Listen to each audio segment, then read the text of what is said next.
Anisan'ireo komina nampiatra amin'ny andron'ny fahasalaman'ny nify sy ny ativava izay notontosain'ny ministeran'ny fahasalamana niaraka tamin'ny mpiara-miombona antoka aminy ny tao amin'ny komina ambanivohitra Ambohimangarova maromaro ny fandaharam-potoana nandritra izany.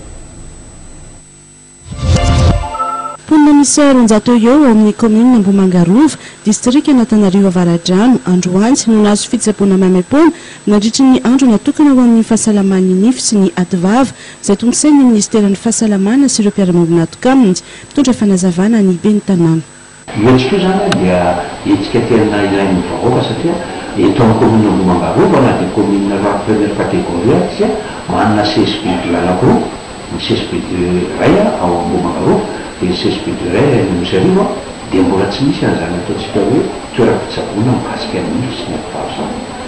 Tena olona nefa niantoka fahasalamana ary izay moa toa fa nangataka ary mbola mangataka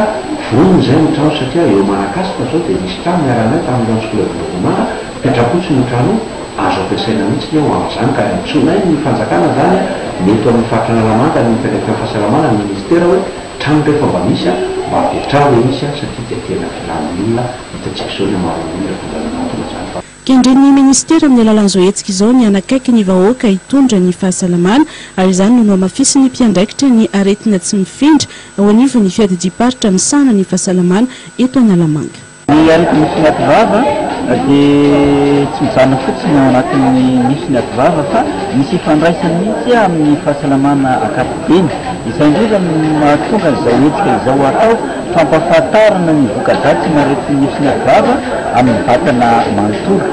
Dia io zany ny fanitanana ny fampianarana fikojakojana ny aretin'ny fahasalamana nify ny ativava fa io ihany koa indrindra ny fampahafantarana hoe inona moa ny voka-dratsy ny aretin'ny nify ny ativava raha tsy misy ny fitsabony. Io tonga hatrany amin'ny maso ny fianaky ny aretina, mety ho tonga hatrany amin'ny fo, mety ho tonga hatrany amin'ny vo, mety ho tonga hatrany amin'ny vanitaolana ary mety hiparitaka manerana ny vatana manontolo ny mikroba dia mety hitarika hatramin'ny fahafatesana mihitsy raha tsy misy ny fitsabony. Koa satria miankina betsaka amin'ny fahasalaman'ny nify sy ny ativava ny fahasalaman'ny vatana manontolo dia natao ny fandridran-dalana tamin'ity hetsika fitsaboana ny nify sy ny ativava ity ny fizahan-pahasalamana isa-tsokajiny toy ny fitilianan'ny diabeta, ny tosi-dra, ny areti-maso, katarakta. Izay ihany koa ny fotoanantsika tamin'ity takarivo ity topoko lazo topoko vavy ankasitrahana feno ny fanaranao izany ho amin'ny manaraka indray sika amin'ny fotoana eto veloma tompoko.